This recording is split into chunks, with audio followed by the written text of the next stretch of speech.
Hollywood silver screen presenting lift. इस कहानी की शुरुआत में हमें वेनिस दिखाया जाता है, जहाँ एक ऑक्शन में काफी कीमती चीजों की नीलामी होनी होती है, जिस वजह से बारी बारी अमीर लोग मास्क पहनकर यहाँ पर बैठे हुए हैं। और यहीं पर हम कहानी के मेन कैरेक्टर को देखते हैं, जिसका नाम साइरस है। वो काफी स्मार्ट होता है, जो यहाँ पर अपने साथियों के साथ चोरी का प्लान कर चुका है, क्योंकि वो मास्टरमाइंड होने की वजह से बहुत बेहतरीन तरीके से पहले भी कई बार चोरियां कर चुका है। अब इस नीलामी की लाइव वीडियो भी लंदन में चल रही होती है। आधे खरीदार तो वेनिस में बैठे होते हैं, जबकि आधे लंदन में बैठे हुए हैं। यही हमें साइरस की टीम के बारे में बताया जाता है, जिनमें से टॉप पर वो खुद है। फिर होती है एक पायलट लड़की, एक है लॉक मास्टर जो हर तरह के मुश्किल लॉक्स को आसानी से तोड़ सकता है। इनके अलावा एक हैकर, एक इनका साथी इंजीनियर और एक बड़ी उम्र का आदमी जो इनका हेल्पर है। वो इनकी चोरी करने में मदद करता है और इस समय वो भी साइरस के साथ नीलामी में आया हुआ है। यहाँ हर जगह पर कैमरास लगे हुए हैं, जिन पर पुलिस की नजर होती है। और सबसे सीनियर पुलिस ऑफिसर, जिसका नाम एबी है, वो काफी समय पहले साइरस से मिली भी थी, जहाँ पर इनकी दोस्ती हो गई थी। पर जब एबी को पता चला कि वो कितना बड़ा चोर है, तो एक मिशन पर उसने साइरस को भी पकड़ने का प्लान बनाया। लेकिन वो काफी स्मार्ट था, इसीलिए साइरस वहाँ से भाग गया। लेकिन इस बार एबी अपनी टीम के साथ पूरी तरह से तैयार होती है, यानी कि साइरस जैसे ही चोरी करेगा वो उसको रंगे हाथों पकड़ लेंगे। जिसके बाद हम देखते हैं कि नीलामी अब शुरू हो गई है। सबसे पहले एक काफी महंगी पेंटिंग को लाया जाता है, जिसकी बोली 1 करोड़ की लगती है, मगर आखिर समय में वो 2 करोड़ की बिक जाती है। पर साइरस और उसके साथी, जो पहले से उस पेंटिंग को चुराने की फिराक में बैठे हुए थे, ये उस पेंटिंग को कस्टमर तक पहुंचने से पहले ही चोरी कर लेते हैं, जिसको उसी समय ब्लैक मार्केट में 2 करोड़ का बेच भी दिया जाता है। जिसके बाद बारी आती है सबसे खास चीज की, जो एक जबरदस्त क्रिएशन है। इसकी ओनर ने इस क्रिएशन को बहुत मेहनत से बनाया है, जिसका नाम NFT होता है। और क्योंकि इसको बनाने वाला क्रिएटर अपनी पहचान बताना नहीं चाहता था, इसीलिए उसने चेहरे पर मास्क लगाया हुआ होता है। अब ये क्रिएशन NFT में तकरीबन 200 कैमरास लगे हुए हैं, जो वीडियो रिकॉर्ड करके बहुत अच्छी वीडियो एडिट कर देते हैं। अब इसकी नीलामी शुरू होती है, जिसके प्राइस बढ़ते ही रहते हैं। लेकिन तभी साइरस की टीम की हैकर यहाँ पर अपना काम करती है। वो एक बटन दबाती है और साथ में बोलती है लिफ्ट। ऐसा होते ही वहाँ की सारी लाइट्स बंद हो जाती है, धमाके होने लगते हैं, जिस वजह से हर तरफ अफरा तफरी मच जाती है। अब जहाँ अमीर लोग भागने का सोच रहे होते हैं, यहाँ साइरस अपना काम करता है, जबकि वो 2.5 करोड़ की बोली भी साइरस ने खुद नहीं लगाई होती है। इसीलिए वो अब NFT के क्रिएटर के पास आता है और उसको कहता है कि आप मेरे ठिकाने पर आ जाओ, जो एक शिप है। NFT भी वहीं पर लाई जाएगी और हम आपको पैसे भी वहीं पर दे देंगे। अब वो सारी चीजें ऊपर बैठी एबी देख रही होती है, इसीलिए वो साइरस को पकड़ने के लिए खुद भी जाती है और अपने साथियों को भी लगा देती है। पर साइरस और उसकी टीम जो यहाँ से भाग रहे थे, उनके पीछे पीछे एबी और उसकी टीम बढ़ जाती है। वो लोग पहले ऐसे ही भागते रहते हैं, जिसके बाद वो स्पीड बोट में बैठ जाते हैं, जहाँ पुलिस को चकमा देते हुए समुद्र के बीच में आ जाते हैं। इन्होंने बैरियर्स खड़े कर दिए थे, जिससे पुलिस इनके पीछे तक आ जाती है, लेकिन फिर भी ये लोग निकल जाते हैं। ये लोग अपने ठिकाने और शिप में पहुंच जाते हैं, जहां ये NFT के लेन देन के बाद खूब पार्टी करते हैं। एबी, जो अभी भी छानबीन कर रही होती है, वो नीलामी में आए लोगों के वीडियो को बड़ी गौर से देख रही थी। उसकी नजर साइरस के साथी हेल्पर पर जाती है, जो अभी भी वहीं पर होता है। इसीलिए ये लोग उस तक पहुंचकर उसको पकड़ लेते हैं। उधर पता चलता है कि इन चोरों ने जब NFT को चोरी किया था, तो ब्लैक मार्केट में उसकी कीमत बढ़ती गई, जिसे एक्टिवेट करने के लिए इन्हें उसके असली मालिक की जरूरत थी। इसीलिए ये उस क्रिएटर को उठा लाते हैं, आधा प्रॉफिट वो उसको दे देते हैं। इससे उन दोनों का फायदा होता है। उधर साइरस की टीम का हेल्पर एबी के साथ ही बैठा हुआ था और वो सभी सवालों के उल्टे सीधे जवाब दे रहा था। एबी कहती है कि मैं तुमको जेल में डाल दूंगी और सबके सामने तुम्हारी सच्चाई ले आऊंगी। अच्छा होगा कि तुम अपनी टीम के बारे में हमको सब कुछ सच बता दो। जिस पर हेल्पर कहता है कि मेरी टीम इस वक्त लंदन में है, अगर उनको पकड़ना है तो तुमको मेरे साथ वहां पर जाना होगा। इसीलिए अब एबी अपने साथियों को लेकर लंदन के पुलिस डिपार्टमेंट में चली जाती है। यहाँ उसकी मुलाकात एक और ऑफिसर से होती है, जो उसको बताता है कि मुझको सीक्रेट तरीके से पता चला है कि सबसे बड़ा माफिया, जिसका नाम लास है, उसने हाल ही में मार्केट के शेयर के साथ हेरा फेरी की है, जिस वजह से कीमतें ऊपर नीचे हुई और उसको बहुत प्रॉफिट हुआ। मगर इस प्रॉफिट की वजह से मार्केट या चीजों की कीमतों की उलट पुलट नहीं, बल्कि शहर में कई चीज की उलट पुलट हुई। असल में लास ने डैम का पानी पूरे शहर में फैला दिया है, जिससे वहाँ पर बाढ़ आ गई है। इस वजह से घर डूब गए हैं, लोगों की जानें चली गई हैं। और अब लार्स बिल्कुल ऐसे ही एक दूसरे शहर के साथ भी करने वाला है, जिसमें लार्स के साथ साथ एक काफी बड़ा माफिया भी शामिल है। और ये काम वो दोनों अगले 2 महीने में अंजाम देने वाले हैं। लार्स उस माफिया को पहले पेमेंट करेगा, जिसके बाद वो डैम के बैरियर्स हटवाने की इजाजत दे देंगे। इस तरह से उस शहर में भी बाढ़ आने से तबाही होगी। पर लार्स उसको जो पैसा पे करेगा वो पैसा नहीं बल्कि सोना होगा, वो भी 1-2 किलो नहीं बल्कि पूरे 10 टन। और अब उनकी इस डील को मुझको तोड़ना है और पेमेंट रुकवाने के लिए मुझको तुम्हारी जरूरत है। एबी कहती है कि मैं इसमें क्या मदद कर सकती हूँ, जिस पर वो ऑफिसर बताता है कि हमें एक ऐसे बंदे की तलाश है जो चोरों की तरह ही सोचकर चोरों को पकड़ सकता है। जाहिर है इस काम के लिए किसी मास्टरमाइंड चोर की जरूरत होगी, और वो कौन है तुम अच्छे से जानती हो। एबी समझ गई थी कि यहाँ पर ये ऑफिसर साइरस की बात कर रहा है, जिस पर एबी फौरन बोलती है कि नहीं सर, जैसा आप सोच रहे हैं वैसा कुछ नहीं हो सकता। आप चाहते हैं मैं साइरस के पास जाकर उससे मदद मांगू और वो हमारी मदद करने को तैयार हो जाएगा? ये नामुमकिन है। जिस पर ऑफिसर कहता है कि अगर साइरस और उसकी टीम ऐसा करने के लिए ना माने तो ना जाने कितने मासूम लोगों की जानें चली जाएंगी। तुम्हें कैसे भी करके उसको मनाना ही होगा ताकि हम लाश को रोक सके। जिसको सुनकर एबी अब मान जाती है और तुरंत पहुंच जाती है साइरस के पास। यहाँ पर दोनों एक दूसरे को ही दोष देने लगते हैं कि तुमने मुझको धोखा दिया है, मैंने तुमको नहीं दिया है। पर आखिर में बात खत्म करके साइरस उसके आने की वजह पूछता है, जिस पर एबी कहती है कि तुम्हें मेरे लिए एक चोरी करनी होगी, और उसे एबी वो सारी बात बता देती है जो उस ऑफिसर ने एबी को बताई थी। वो कहती है कि तुम्हें वो सारा सोना चोरी करना होगा, जिसके बाद साइरस ये सारी बात अपने साथियों को बताता है। उसके साथी चौंक जाते हैं, जिस पर साइरस कहता है कि मैं समझ सकता हूँ कि ये काम बहुत मुश्किल है, लेकिन ये करना भी बेहद जरूरी है, क्योंकि अगर वो अपने प्लान में कामयाब हो जाते हैं तो पूरा शहर बाढ़ में बह जाएगा, जिससे काफी मासूम जाने जाएंगी। लेकिन ये मिशन बहुत मुश्किल होने वाला था, क्योंकि इनको सोना प्लेन से चोरी करना था और प्लेन में लार्स के गुंडे भी मौजूद थे। इसलिए यहाँ पर साइरस और उसकी टीम अपने काम में लग जाते हैं कि वो कैसे अपने इस मिशन को अंजाम देंगे। यहाँ सबसे पहले हैकर बताती है कि अगर हम बिल्कुल वैसा ही दिखने वाला प्लेन बना लें तो चोरी करना आसान हो जाएगा। पर सवाल ये है कि वैसा प्लेन आएगा कहाँ से? इस पर साइरस कहता है कि नीलामी घर में मैं एक अमीर लड़की से मिला था जो प्लेन के लेन देन में काम करती है।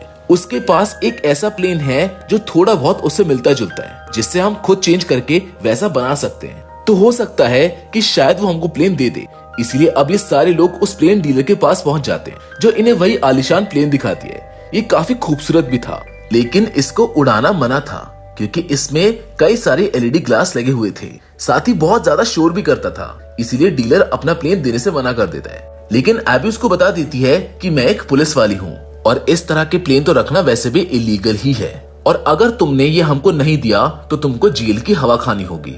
जिस पर आखिर में वो मान जाता है। अब प्लेन तो मिल गया था, लेकिन अगली सबसे बड़ी प्रॉब्लम ये थी कि रडार पर हेरा फेरी कैसे की जाएगी, जिसके लिए इन्हें बनाना होगा पीएसआई, जो इस तरह के सिग्नल बनाएगा जिससे हवा में 2 प्लेन उड़ रहे होंगे मगर वो सिग्नल सिर्फ एक का ही दिखाएगा।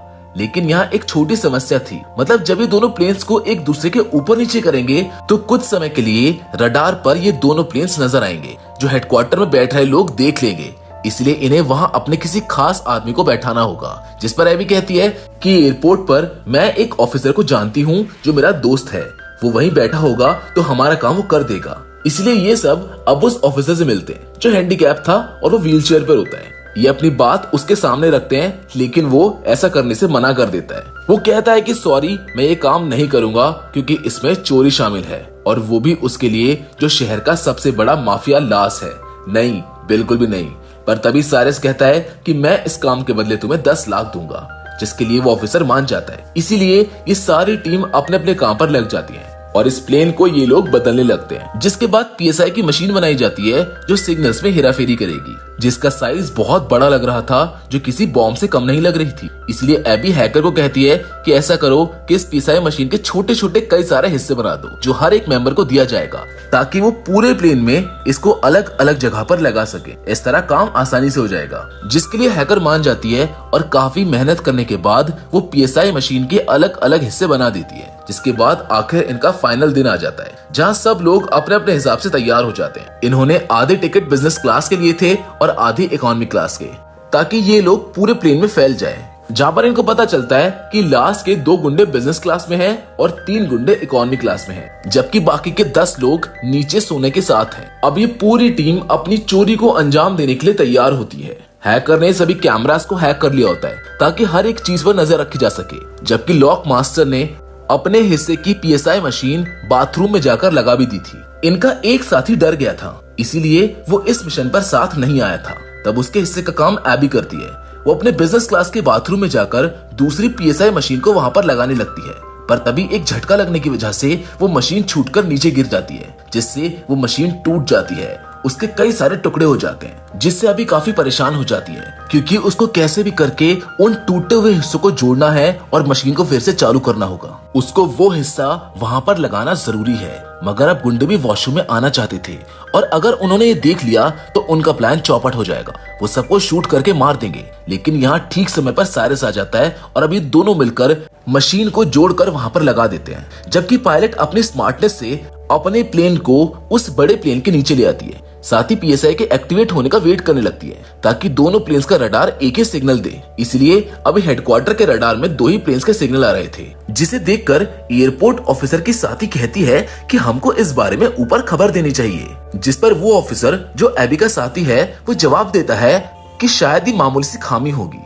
जो 2-3 मिनट में ठीक हो जाएगी। वो उसको अपनी बातों में उलझाने लगता है। जिस बीच पीएसआई के एक्टिवेट होते ही पायलट अपने वाले प्लेन को दूसरे प्लेन से कनेक्ट कर लेती है और ऐसा होते ही सिग्नल मिलने लगते हैं और रडार पर एक ही प्लेन शो होने लगता है, जिसके होते ही वो ऑफिसर अपने साथी को दिखाकर कहता है कि देखो मैंने कहा था ना, ये खराबी है और जल्द ही ठीक हो जाएगी। अब उधर लॉक मास्टर नीचे वाले एरिया में पहुंच जाता है जहाँ सोने वाली तिजोरी पड़ी हुई है। वो अपनी हाईटेक मशीन को तिजोरी पर लगा देता है और उसका लॉक तोड़ने की कोशिश करता है, पर इस बीच गुंडों को शक होने लगता है, इसीलिए वो अपने सोने तक पहुंचने की कोशिश करने लगते हैं। अब इस बात की खबर साइरस को भी पता चल जाती है, इसीलिए वो उनको रोकने की कोशिश करता है, जिससे अब उन सब चोरों की लाश के गुंडों से लड़ाई शुरू हो जाती है। इनकी जबरदस्त लड़ाई होने लगती है, वो भी चलते हुए प्लेन में, जिस वजह से झटका लगने की वजह से पायलट को लगता है कि प्लेन में कोई गड़बड़ है, इसलिए वो तुरंत हेडक्वार्टर में खबर देता है। तब एबी के साथी ऑफिसर उससे कहता है कि मौसम खराब है, इसलिए आपको पास के हवाई अड्डे पर प्लेन को उतारना होगा। उसकी बात मानकर पायलट प्लेन को उतारने लगता है, पर ये जगह प्लेन को लैंड कराने के लिए छोटी है, जिस वजह से उस पायलट को काफी मुश्किल होती है, लेकिन वो जैसे तैसे प्लेन को उस छोटे से हवाई अड्डे पर उतार लेता है। इसीलिए अब साइरस की पायलट साथी भी प्लेन को वहां पर लैंड करवा लेती है, पर इस बात का लास्ट को भी पता चल जाता है कि हमारा प्लेन हाईजैक हो गया है। जहां उसको लैंड करवाना था वहां होने के बजाय वो कहीं और ही लैंड हो गया है।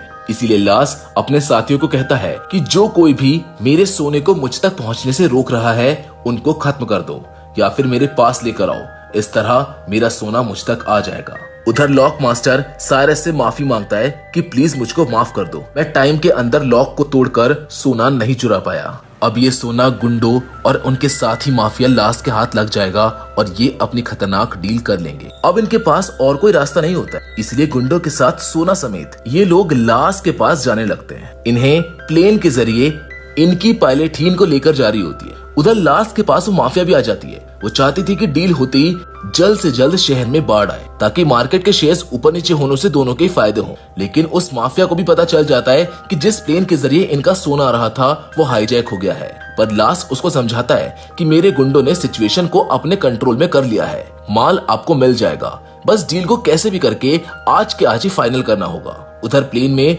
अभी भी लड़ाई हो रही होती है, जिस वजह से पीएसआई के सारे हिस्से बर्बाद हो जाते हैं। ऐसा होने से अब हेडक्वार्टर के रडार में दोनों प्लेन्स दिखने लगते हैं। तब प्लेन को ट्रेस करके गवर्नमेंट अपने फाइटर जेट्स को प्लेन के पीछे भेज देती है और हमला करने के लिए कहती है। लेकिन यहाँ साइरस और पायलट अपना दिमाग लगाते हैं और ये प्लेन को उल्टा करके उसमें लिख देते हैं कि इसमें लोग हैं, इसलिए हम पर हमला ना किया जाए।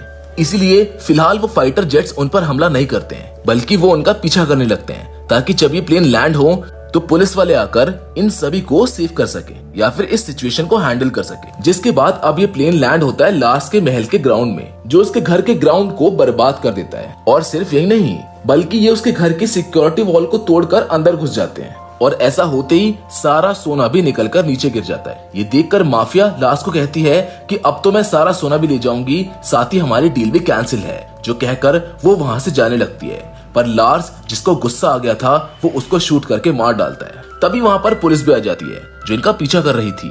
वो इन्हें चारों ओर से घेर लेती है। पुलिस जैसे ही लार्स को पकड़ने लगती है, वो कहता है कि ये मेरा अपना घर है, और ये सब चोर हैं जो उस माफिया औरत के साथ डील करने आए थे। असली गुनहगार ये सब हैं। इन्होंने ही माफिया को मारा था, तो आप इनको पकड़ें और मेरे घर को जल्द से जल्द खाली कर दें। पर यहाँ साइरस अपना दिमाग लगाता है, जो प्लेन के एलईडी ग्लास और एनएफटी क्रिएशन के रिकॉर्डिंग से पुलिस को ये दिखा देता है कि असली गुनहगार लार्स ही है। इसने ही औरत माफिया से सोने की डील की थी। पूरे शहर को बर्बाद करने की प्लानिंग भी इसी की थी। इसलिए लार्स को पुलिस गिरफ्तार कर लेती है। इस मिशन में एबी और लंदन का ऑफिसर भी शामिल थे, जिनका मकसद है इस डील को रोकना।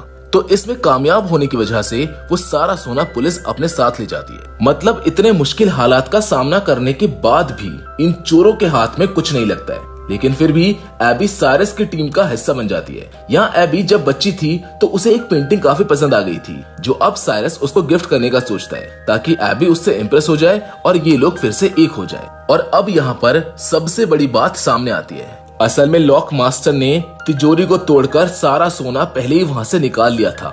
वहाँ असली सोने की बजाय नकली सोना रख दिया गया था और इस तरह से नाटक किया जैसे वो तिजोरी तोड़ ही ना पाया हो। यानी कि जो सोना पुलिस के हाथ लगा था, दरअसल में वो सोना नकली था, जबकि असली गोल्ड तो उसी समय आसमान से ही गायब कर दिया गया था और ये लोग उसे अपने ठिकाने पर भिजवा भी चुके थे। यानी कि ये चोर एक बार फिर अपने मास्टरमाइंड की वजह से इतने बड़े सोने की चोरी को अंजाम दे चुके थे। जिसके बाद ये सब लोग अपना सोना लेने के लिए जाते हैं, जहाँ पर ये एक दूसरे से गले लगते हैं। इनकी खुशी का कोई ठिकाना नहीं होता है। ये अपनी जिंदगी के नए सफर पर और एडवेंचर करने के लिए तैयार हो जाते हैं, जिसके साथ ये कहानी यहीं पर खत्म हो जाती है। तो दोस्तों, मैं उम्मीद करता हूँ कि लिफ्ट की ये कहानी आपको पसंद आई होगी। बाकी फिलहाल आज की इस वीडियो में बस इतना ही, लेकिन अब फिर से जरूर मिलेंगे और वो भी एक और नई इंटरेस्टिंग कहानी के साथ। पर हमेशा की तरह तब तक के लिए धन्यवाद।